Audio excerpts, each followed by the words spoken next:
We go a day early on Racing to Win for Tuesday racing coming up in Hong Kong with Reunification Cup Day and part of the summer series. So it is a twilight meeting, even though it will take place a day prior to our normal Wednesday time slot, Tom, and it's a really good meeting. We've got 10 races, Mark, coming up on the C course. The Guangdong Hong Kong Cup and the Reunification Cup are the main events, and light years charm goes around in the Reunification Cup for David Eustace, where the stable just keeps kicking goals. They do. We'll talk more about David and hear from him on the show very soon. Paul Alley joins us too with the jackpot breaking news. Yeah, there is. There's 3 million going into the 6-up win bonus. That should get up over the 8 million mark. There's also a host of first starters. We've seen that quite regularly this season, but there's 15 odd running around coming up. Some have raced overseas and some we've never seen before. That is exactly right. They've all trialled here, but they'll make their Hong Kong race debuts. There's a huge day coming up as far as racing goes for meeting 84. C course. All races taking place on the turf. The 2 we focus on, the 5th, the Class 2 over the 1400, and the 7th, the Class 3 over 1000 metres, both of the Cup races. Speaking of huge, there is a massive night coming up on the 11th of July where we crown the Horse of the Year.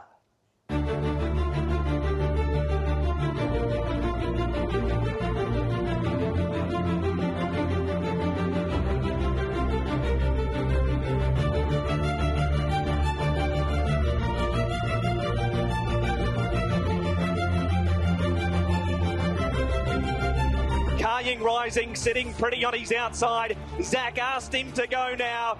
It's Ka Ying Rising in front. Ka Ying Rising, he'll win it. It's a man playing with boys here when it comes to class. The world's best sprinter is going to teach them a galloping lesson.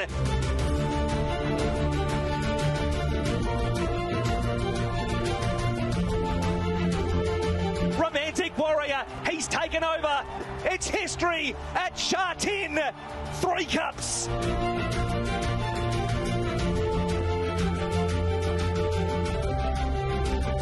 Here is the champ, over from Hong Kong, the global racing sensation, a Dubai Group 1 champion.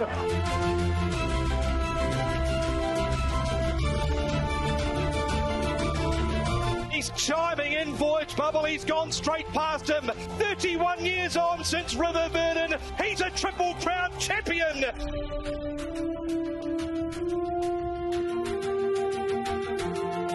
Voyage Bubble, the leader. He's 3 in front. Voyage Bubble's going to see it out, and he's going to be the king of the mile.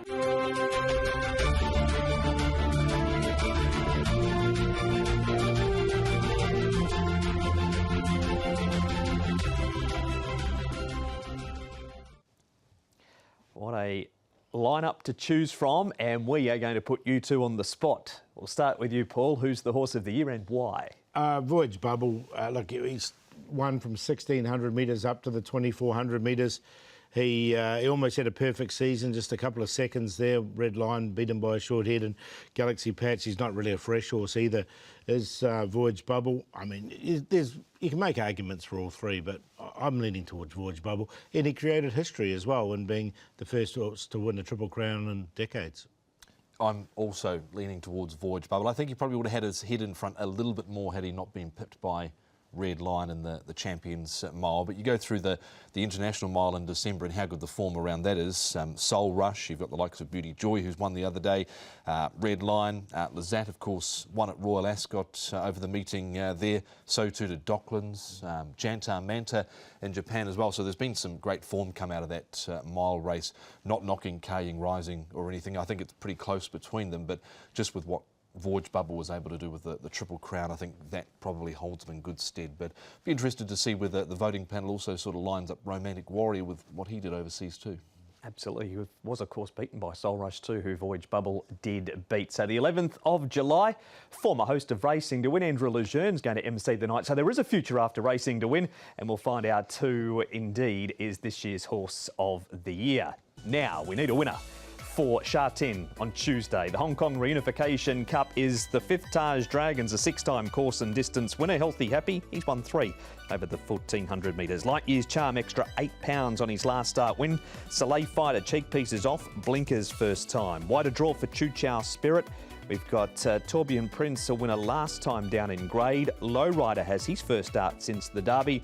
And Brilliant Express just keeps on drawing wide, having no luck and racing wide. But this week, Paul, he'll be only one off the rail. Yeah, look, I think Healthy Happy can lead. Soleil Fighter goes forward, and then Brilliant Express is gone barrier 12, so it's going to have to work a bit. It depends what Torbjorn Prince does, because he likes to go forward, but he is back to the 1400 metres, so he should be able to cross him, Brilliant Express. Unless they decide to go back with him. So, I mean, he's the query horse. Gusto Sismo should get a nice run, young champion. Low Rider's way back and Trip. Swift Ascend and Light Years Charm, as we say, goes back. We've got the trainer of Light Years Charm joining us right now. It's David Eustace. David, Light Years Charm's had a wonderful opening season, no worse than 5th, and that was at his first start. He's just got better since then. Yeah, he has. Obviously, lovely horse. He's got, really good cruising speed and is able to, really build through his gears. So, he's just got the knack of, I suppose, the racing and albeit he can probably improve a bit more with his barriers, but he was impressive the other day. Is that something you work on, he starts, or you just let that come naturally for him? Yeah, to be honest, I haven't forced it at all, really. He's a big horse. I think he probably just gets a bit claustrophobic, and probably the more he does it, I think the worse he might get. So just hope with racing it happens naturally. He's trained on well since that last run? He has, yeah. He's held his condition really well. He's had a couple of easy gallops and a leg stretch on the grass. He seems in good form. Also have Swift Ascend in the same race, yet to place in this grade, but he's been running on well his last few starts in this class. Yeah, he has. I'm really happy with him. He's training great. Trial was good, and he just needs a bit of tempo in a race like this, which looks like being, whereas the other day his closing sectionals were excellent, but they just didn't go quick enough early. So I really hope there's a bit of speed on, and if there is, I think he can run well. Just seen Massive Sovereign have his third trial back here this morning on a pretty ordinary Sha Tin day. Were you happy with what he did? Yeah, we were. Zach was very happy with him. Obviously, he knows him particularly well, and he was happy the way he moved. He closed off well. Asked him to stretch, but without overdoing it, and he seems to have pulled up good in the wind. So, provided everything is okay, and we're happy with him leading into entries on Monday, and we'll look to get him going on the 13th. Just one last quick question on him. You've had him for a little while. Do you just reset with a horse like him and go through your systems and how you want to get him to where he is? That's why it's taken so long? Yeah, well, he had surgery, so you're sort of forced to have 3 months easy anyway. So it's been a sort of regular preparation, I suppose, for a horse who's had a long break. Touch wood, everything has gone smoothly. If it hadn't, we probably wouldn't be able to get him to the race in time, but it has. So I'm very happy with him. There he is, David Eustace. Tom, let's focus on what he has achieved now in his first season, which has been just terrific. 35 wins, 59 placings, and he had to start from scratch, so it's just built up as the season's gone on to that. And that's only from 334 odd runners this season for David Eustace, striking at around about 10. Just under 10.5% there, a bit over 28 for the top 3, but he's had a tremendous season as David in his rookie season. 35 winners there next to his name, and he's sort of sitting about middle of the table there, and he's probably had a lot less runners, Paul, than a few other trainers here. Yeah, he definitely has, and one thing about Hong Kong is it's all about momentum, so how he's got that momentum, he can take it into the next year and go forward from there. He's got some good runners, I think, as well. Got some good chances. Obviously, Light Years Charm is his flagship horse running around. I don't mind Francis Maynor at a price there. He's had less horses run than anyone above him on the Trainers' Championship. Probably he's sitting about 15th or something along those lines, but he's had less runners than all of them above him. It's a great stat for a man in his first season. So 5 meetings to go, 35 winners for David Eustace, and he may not be done as yet. And Francis Maynor is a newcomer to the stable, having his first start, the horse that Paul just touched on. All right, we'll leave a moist Sha Tin there and head to Brilliant Express, Paul. And here he is running second last time. the wide draws just aren't helping, but despite that, he's racing really well. Yeah, he's a consistent horse as well. Look, I thought he was entitled to win this race. He came up, sort of loomed up to win it, but couldn't quite get there in the end. Well, the other horse came over the top of him, didn't he? So, look, he's consistent at the moment. Barrier 12's a concern.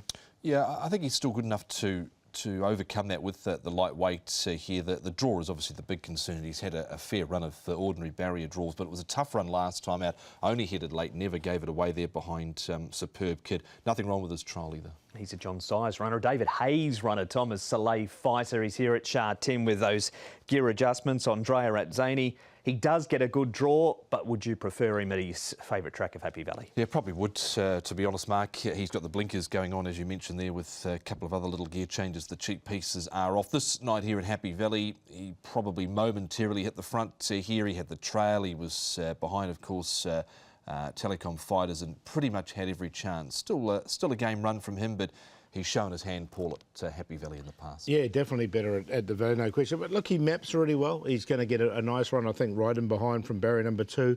The blinkers on. And last time he did run here at Sha Tin, he did run a really good placing behind Invincible Shield as well. So I think he's capable here. That's a good report for Soleil fighter. Paul, what about Torbian Prince, who's a last start winner? He's yet to figure when it comes to Class 2. His better form is down in grade.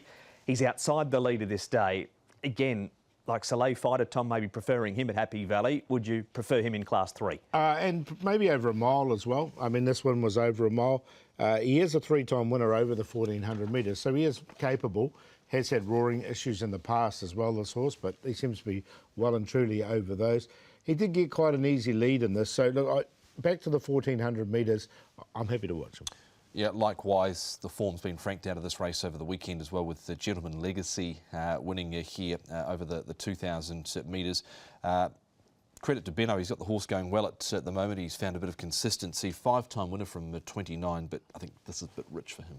Just a quick touch, low rider, Tom. First run since the Derby. Nothing in the vet report, just given plenty of time to get over that race. Yeah, weather coming back to 1,400 metres is totally ideal. He's coming off 100 days away. I'm just tired over the final stages after leading up in the Derby. Didn't think there was too much wrong with his trial. We know how good the Derby form has been with the likes of Cap Farrar, My Wish. So I'm kind of willing to entertain him. Yeah, I didn't put him in. I was happy to watch him, but you wouldn't be surprised if he did run well. It's just that 100-day break and coming back in distance with a sort of 2 little negatives up against some pretty fit horses here. So he's not in for you, but who is? I'm going to go with Light Years Charm. I think he can win again. He's quite a progressive horse.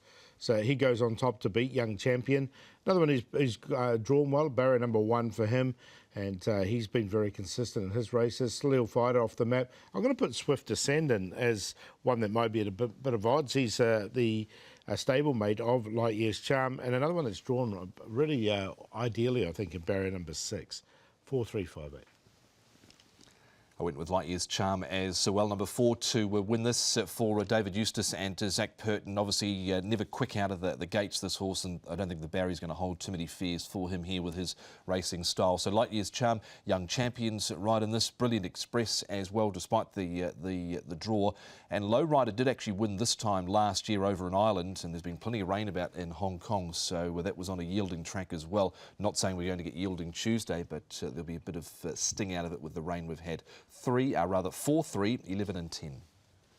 That's the first part of Racing to Win. We'll break now and continue this preview of a reunification race day right after this.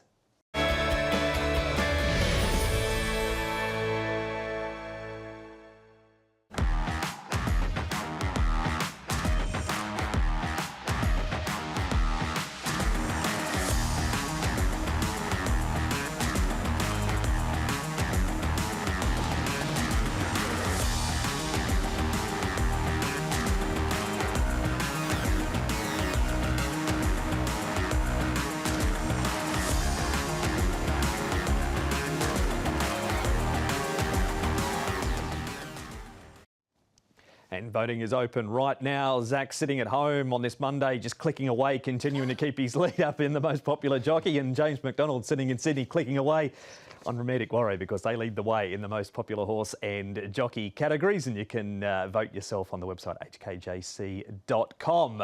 We're moving on now, Paul, to your last run reminder. And the reveal is Race 8, number 5. Yeah, Gallant Epoch. This horse here, look, he got back last time. You can see from the start he drew wide, and it was going to be stuck wide, so he had to go all the way back. And as such, that's against his sort of normal pattern. He's up to 1,600 metres from a low draw now, so I think you're going to see a horse that's going to lead or be right on the pace.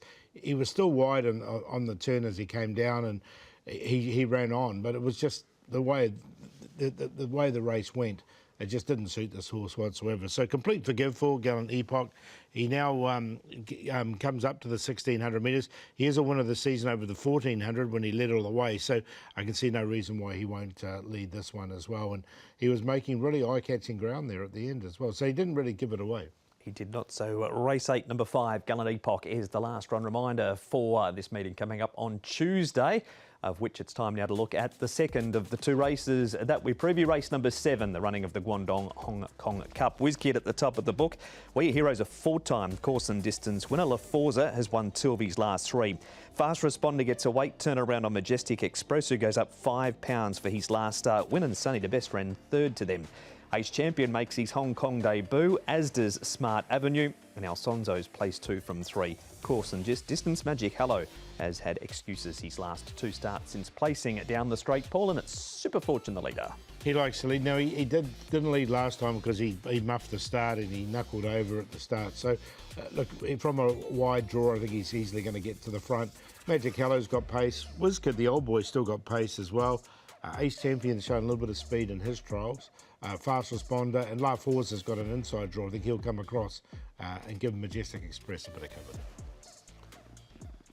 Here is Andrea at Zany now, talking his ride, Sunny DeBest. Andrea, first start at 1,000 metres for Sunny DeBest last time. What were you thinking going into the race, having never tried that distance before with the horse? Well, obviously we didn't know how well he was going to cope with his straight course, and he's always showed quite a bit of speed in his trials and his races, so it was a bit of a question mark, but it was a good run. I thought he hit the line quite nicely, we were drawn good, and very positive run, considering it was the first time. Not drawn as well this week, you're drawn over on the far side. Any concerns re that as opposed to last time? For sure. As you guys well know, when you're drawn on one, you're giving away easily 2-3 lengths, which it can be very crucial here. So it's never a deal being drawn that far out. The closer to the fence you are, the better are the chances. So hopefully, it's a horse that he won't have that speed to go with the early pace. So hopefully we just jump and try to get across as much as we can, and hopefully give him every chance up the straight. But actually, when the draws came out, and I thought, lovely, I'm drawn 1, and then I realised it was on the straight course, so it's not a good draw. Chris So's horses on a plus side, however, are racing really well. Oh, he's flying. Chris has been flying all season. He's produced some really nice young horses, obviously, later on. And so the stable is in form. And on the back of his last run, hopefully should run well again. There's a few coming out of that race, Tom, into this race. Are you taking Sunny DeBest, the ones that finished in front of him, behind him as the main players here? Yeah, I think Sunny DeBest certainly one of the main players there. I didn't mind Fast Responder. He was certainly better last time out as well, so I think he needs to be considered. Warrior Hero, I was a little bit disappointed with La Forza there, Paul. He was admittedly slow away, but even after he sort of got hampered sort of the 100 metres last time out, he never really put in. Yeah, look, he was on the back foot from the start, wasn't he? I think he's worth a forgive for that. And Majestic Express was really impressive winning the race, so no reason why he can't go on with it. Let's pull up the graphic now, Paul. These horses have won down the straight at Sha Tin. Dream Winner's fastest time was when he first won his first start, carrying 128 pounds. But you don't mind Warrior Hero, who has carried a bigger weight to a fast time win. Yeah, exactly. And look, he got up to a 94 rating, last win off 85. He's down to 77. So his last couple of runs suggested he's not too far away, I thought, and he could be a double-figure price. He was at his last couple of starts. Yeah, he certainly was. The one I definitely want to take out is Majestic Express. Was a good ride from Brent Videla. He had to be patient and wait for the gap to come, and it did, and he burst on through with a quick last 400. And as John Size so often does, Tom, he's just given him a rather quiet trial since that win. Yeah, this was back on the 24th, so last Tuesday, and moved pretty well in this trial. He was up front on the pace and was allowed some free rein, and you can see looks in good health there. And he only goes up £5 for this as well. So I think on that all that evidence we've seen Paul and his form and his time down the straight, his closing split, he's a big chance. Yeah, he's one of the horses to beat for sure. There's no question. It was a really strong win last start. Here's Brenton Abdullah's stats for June, Paul. He's come up with 5 wins, heaps of placings, and top 3 of just not too far into half for the month. Yeah, look, he's had a good month, hasn't he? And all those placings, he's gone pretty close, so he'd be a little bit frustrated from that, no doubt. He's got a good book of rides here. I thought Rising Phoenix, some sort of chance there as well. And Brown's Need Further. His trials have been okay. Yep, certainly the last one wasn't too bad. Soaring Bronco, take or leave him, and you've got a horse like Bundle of Charm coming up later on, who I think can convert his form into a win. Got a lot of rides for John Sy, so if John has a good day, Brenton's going to have a good day. We'll start with you here, Paul, because you're going to further make a case for We Are Hero. This is him running 3rd on the 25th, so going back a couple of runs for this one. Yeah, and you can see him finishing off strongly enough here in the race. He just needs something to aim at, this horse. I think he'll get it with Super Fortune in the race and a couple of others that do like to go forward. I'm not totally against Alfonso as well. He's run okay down the straight 1,000 in the past. The thing We Are Hero should appreciate here is the little weight that he's got off the back with Alice Wong, who of course rode a treble at the weekend at Sha Tin. So he's only carrying 127 here. Been a while since he's won. Of course, he was off the scene with injury, but he's got that weight claim. The first starters, Tom, have they done enough to grab you and figure somewhere at their debut, or you prefer just to wait and see? They did trial against each other down the back straight over the 1,000 at Chung Fa. Yeah, so Ace Champion raced in Ireland at Dundalk. He won on the poly track there. Happy to watch him. And Smart Avenue won at Pakenham on the turf there over 1,600 metres with Mick Price and Michael Kent Jr. Happy to watch him too. Yeah, it looks like a starting point for Smart Avenue. You know, this is 1,000 metres. He looks like a horse that we'll appreciate further. They stay at Chung Fa. Who do you like to win this race, Paul? Going to go with We Are Hero on top here. So a bit of value about this one. I think the Majestic Express is going to be very tough to beat on his last start win. We'll give Alfonso a chance with a lightweight, and we'll give La Forza, because he looked pretty strong before his last start. 2-6, 12-3. 6 on top, Majestic Express. He looks like he's done well since his last start win. He only goes up 5 pounds, and he's the one I've got on top. He was a good win from him last time out. Quick last 400 too. Fast Responder, I think, will be there for a long way. La Forza goes in, but I was a little bit disappointed with him last time out because he was there and then got chopped out and didn't do a great deal afterwards. And to We Are Hero, the other one I'm including with the claim on his back. 6, 5, 3 and 2. And all of the races, they're on the website, previewed race by race with Paul's selections, hkjc.com. Click on audio and video for that race by race analysis. Who's your best bet, Paul? Going to come up in race 9. A horse who's only had the one start, and that's Infinite Resolve. Is drawn 12. Now, this is his trial since his debut run. He just got beaten a nose on debut. Like this trial, was nice and quiet for him at the back there. And look, when he was sort of half by let go at the end, you can see him making up really good ground there. So a nice maintenance trial leading into this. He'll be super fit going into the race. And the value will make the one we've just talked about, race 7, number 2, We Are Hero. Get a double figure price for him. And the play, race number 2, Straight to Glory, the first starter, Robot Lucky Star, and Amazing Galaxy in the QQP. Best bet comes up in the last as the best, race 10, number 4, Flying Luck. This horse here was back last time out, took off wider at the 600 metres and probably just peaked on his run here late, of course, behind Torby and Prince, and was a bit keen in the run as well. He's got barrier 4 with the claiming rider. He's only got 118 pounds on his back here this coming Tuesday, does Flying Luck, so quite keen on him. Outside of that, we'll go with Emblazon, who's up to 1,400 metres for his second start. He's drawn wide, and the play excellent value with Flying Luck, good old Magnificent 9.